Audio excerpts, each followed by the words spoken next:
I was born with a mild disability in my right hand, having the grip strength of an average 10-year-old girl, which limits the kinds of jobs I can do. I'm just an ordinary 50-year-old guy struggling with thinning hair and an annual passive income of $1 million. Though it's not a milestone, as I approached 50, I felt a desire to look back on my life. I was raised by a single mother, without any siblings. I don't remember my father, but since his name is on the birth certificate, it seems they divorced. My mom worked as a preschool teacher. She was bright, sociable, and hardy. She must have struggled, but she never showed that side to me. One day, my sturdy mother who hardly ever caught a cold suddenly collapsed. And it happened early in the morning on a deserted path during her daily walk. A passerby called an ambulance, and she was saved just in time. When I rushed to the hospital, that person was sitting in the waiting room. "I'm her son. Thank you so much." It's a relief to see family arrive. I'll take my leave now. Take care. "Please, let me thank you. Can I have your contact information?" No need for thanks, your gratitude is enough for me. "My mother would also like to thank you personally, if it wouldn't be too much trouble for you." I persuaded the reluctant woman and got her contact information. This person would later become my wife. Thanks to her, my mother miraculously recovered.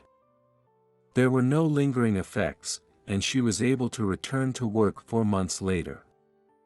By the way, this happened 25 years ago. It was around the time cell phones were becoming common among the general populace.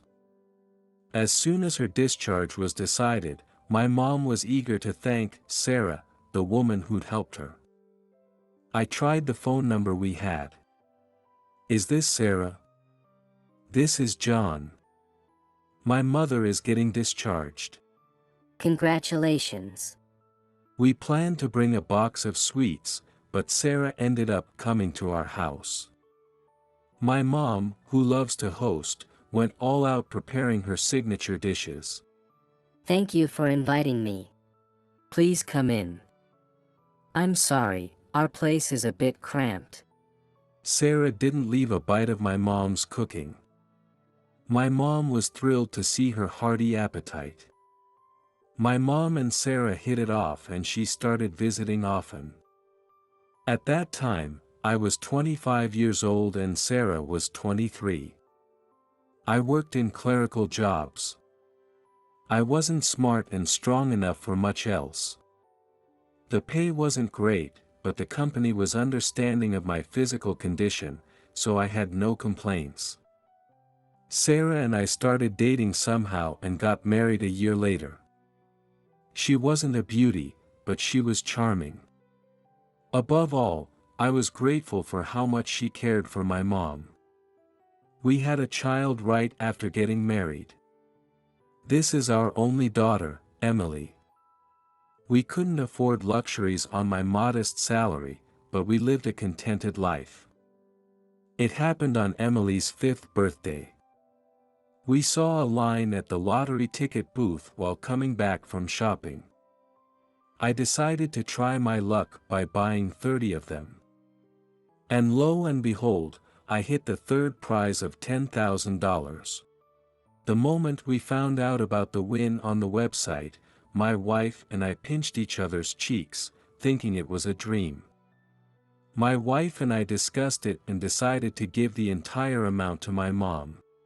She raised you by herself, so we should give it to her as a token of our gratitude. Are you sure? Of course.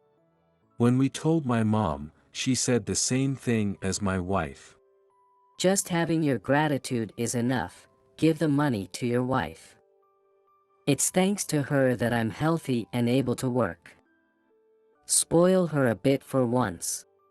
I felt like a messenger pigeon, going back and forth between my mom's house and my own, relaying the message to my wife.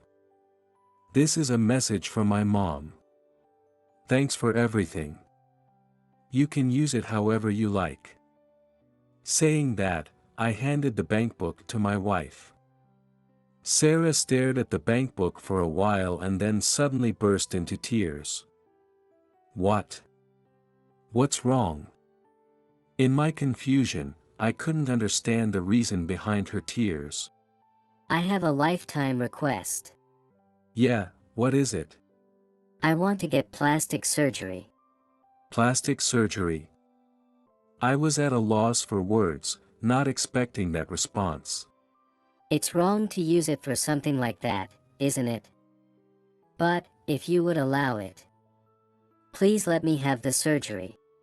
Sarah said it so clearly, bowing her head. She shared how she'd been teased about her looks since she was little. And she told me she had always had a complex about that, all while crying. Being a traditional person, I was opposed to altering the face given by one's parents. But, I couldn't say no after hearing her feelings. My mom didn't object at all. I want to get my wrinkles done too, she said, and the two of them got all excited.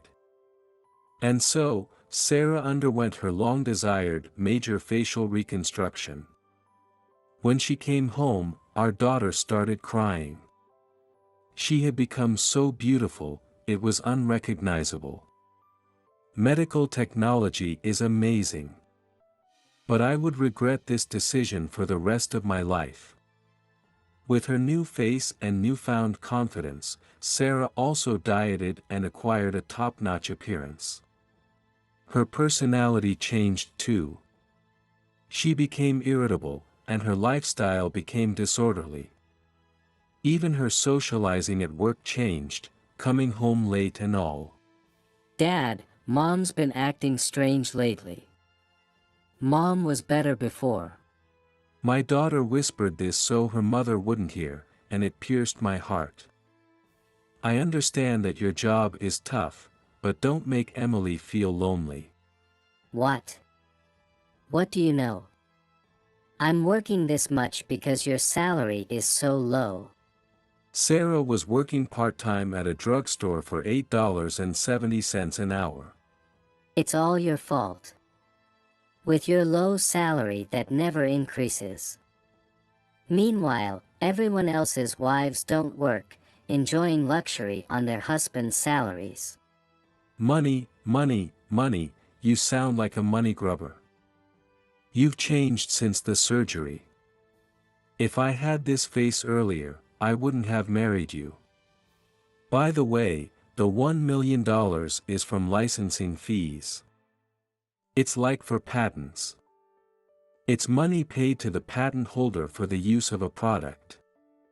Due to my hand disability, I've been made to do hand exercises since I was little. I might not have grip strength, but my fingers can move. Despite not being good at sports or studies, I've always had a knack for crafting. At the school craft contest, I used to win awards every year. Even as an adult, I kept at it, and some of my inventions have been commercialized as handy gadgets. One of them was a blockbuster hit, bringing in licensing fees. It started off making just a few $100s a year, but it's been increasing steadily, finally hitting the $1 million mark. When it gets covered on TV, the reaction is incredible. It's also amazing when celebrities mention it on their blogs. My personal favorite is a moist heat pad belt you can wear around your waist. It's the invention of the century, yet it hardly sells. Seeing how my wife changed, I decided to keep this money a secret at all costs. I only give her a fixed amount for living expenses, so she thinks I'm just some low-income incompetent. It's one thing for my wife to look down on me, but even my daughter has joined her in doing so. This was also the case when they read essays during the class on the day of her open class. My dad earns a low salary. My mom complains about it every day. My wife blew up at me, saying, That was so embarrassing. "That really broke my heart. She used to be such a daddy's girl. Good and bad things happen in equal measure." My mom fell ill again. This time, help arrived late, and though she survived, she was left with after effects. Although she was not even 70 years old, she was confined to a wheelchair. In addition, she began to develop mild dementia. After discussing it with my mom, we decided to move her into a nursing home. I guess I'm quite the heartless son. I paid for the entrance fee myself. I couldn't keep that a secret from my wife. After all, my mom still doted on her. My mom didn't know her true colors. Mom's moving into a nursing home. Huh. So mother-in-law can't walk anymore. She used to be so active. My wife was flipping through the nursing home brochure with little interest. Then, she stopped at the page listing the fees. An entrance fee of $200,000. Is it so expensive? Well, it includes care services. Where did all this money come from? Is mother-in-law secretly wealthy? Of course not. Then how? She must have saved up, never spending on luxuries. I said it with all the sarcasm I could muster, but it was lost on her. Definitely, she must have been investing. There has to be more money. My wife started sucking up to my mom, thinking she'd hit a gold mine. Sarah came to visit me. Oh, is that so? Everyone says I'm lucky to have such a good daughter-in-law. Next time, bring Emily along too. I want to see her. I couldn't bring myself to tell my mom the truth when she happily talked about Sarah's visit. My wife had changed after her surgery. Our Cold War continued as our daughter, Emily, graduated from junior college and entered the workforce. Emily might be the biggest victim in all this. Since Emily was in elementary school, Sarah had been drilling into her the idea of marrying rich. Raised to marry rich, she grew up into a woman who only sees men for their money. There's no way people like that would listen to me. Even so, becoming a working adult, I've at least fulfilled my parental duties.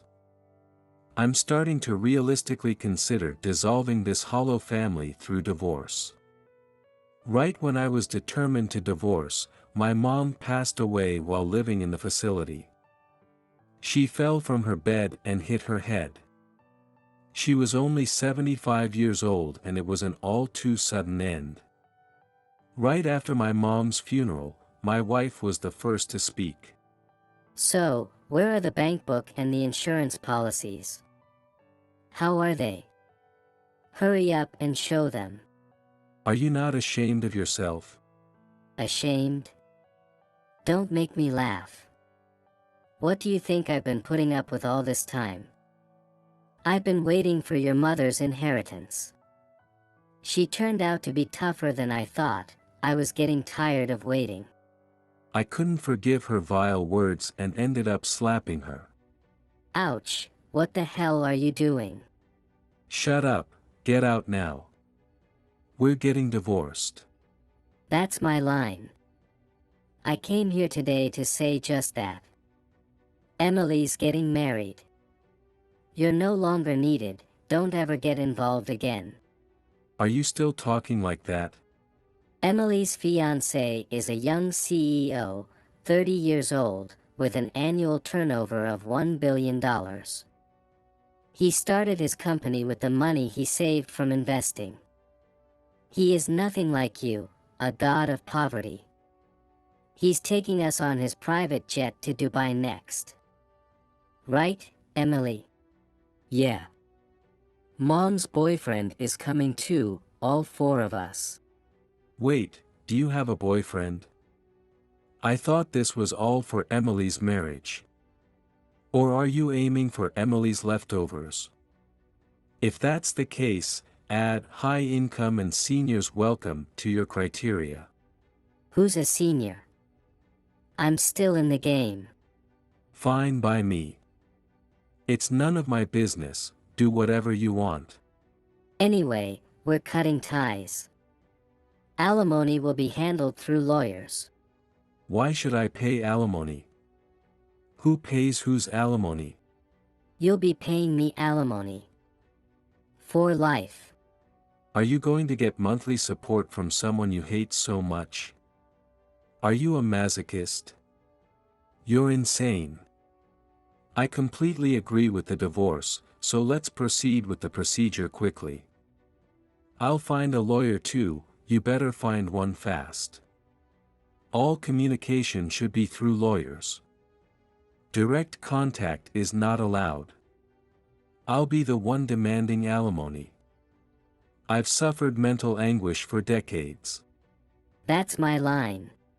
If adultery is proven, I'll add that to the alimony claim. I haven't committed adultery. Do you deny it? Fine. I'll hire a detective to find out, and then claim directly from the adulterer. Stop, don't trouble Kevin. When I questioned about the affair, my wife visibly panicked. Fine, I'll give up on the alimony. Just don't hire a detective. After that, we formally went through an amicable divorce. I left the house to my wife and claimed $30,000 in alimony. Emily's marrying rich, so $30,000 is pocket change. My wife resisted paying the alimony, but in the end, she paid in one lump sum. Hidden assets don't count towards shared property. Because it's not wealth accumulated together as a couple. Somehow, I managed to keep it hidden. I moved back to the house where I was born and raised. Reading old comics, listening to CDs, I was enjoying my bachelor life when my wife attacked. John, I know you're there. Open up. Ignoring her only made her knock persistently. It was becoming a nuisance to the neighbors, so I reluctantly opened the door. What's this all about?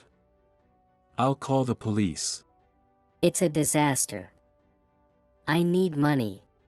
What? I was deceived by Emily's fiancé. He's not a CEO or an investor. Just a con artist. He said it was a sure win, so I invested $50,000. That's not my problem. Hurry up and lend me the money. I need to repay it by tomorrow. Ask your boyfriend for it. I have nothing to do with this. I've lost contact with Kevin. After I told him about this, he disappeared. It's terrible. Everyone's betraying me. John, please. You're the only one left. I'll say it again. Leave now. I'll call the police. Don't come back ever again. I managed to send her away that day, but she came back the next day and the day after. I consulted a lawyer and got a restraining order. It seems even my wife, who has a zero understanding of boundaries, was deterred by the restraining order. She stopped showing up altogether. Where my wife ends up, even if her address changes to a park, I couldn't care less. My worry was about my daughter, Emily. Through my wife's lawyer, I inquired about Emily's well-being. Emily hadn't suffered financially but had quit her job due to mental health issues. And she was apparently shut in at home. Emily is an adult and should be responsible for her actions. Thinking this, I didn't contact her directly, but after about 3 months, she managed to get back on her feet. After all, she was young. She moved on quickly. It seemed like everything had finally settled. No troublesome wife, money in the bank, it was heaven. My mistake was right here. I had completely let my guard down. Eventually, my hidden assets were discovered by my wife. And it was my mistake. Having saved enough for a solitary life, I wanted to use the rest for social good. I donated $2 million to a rehabilitation facility for people with disabilities similar to mine. It became news. It was a topic on the local news. It was treated the same as a kindergarten event. It lasted about a minute.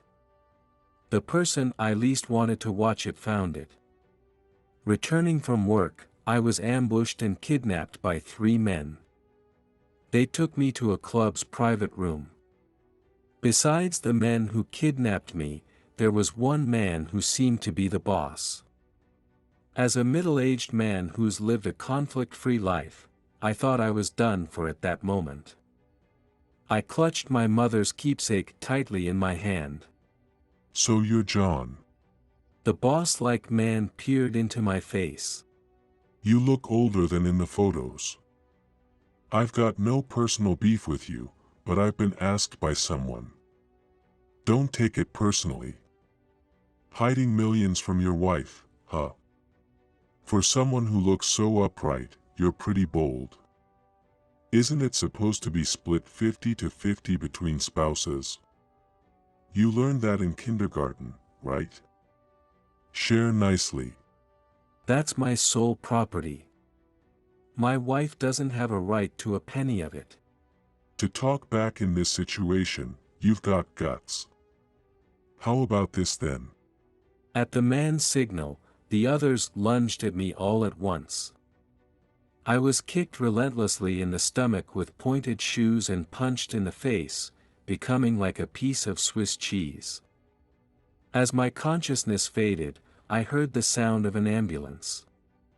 It was my mother's pendant.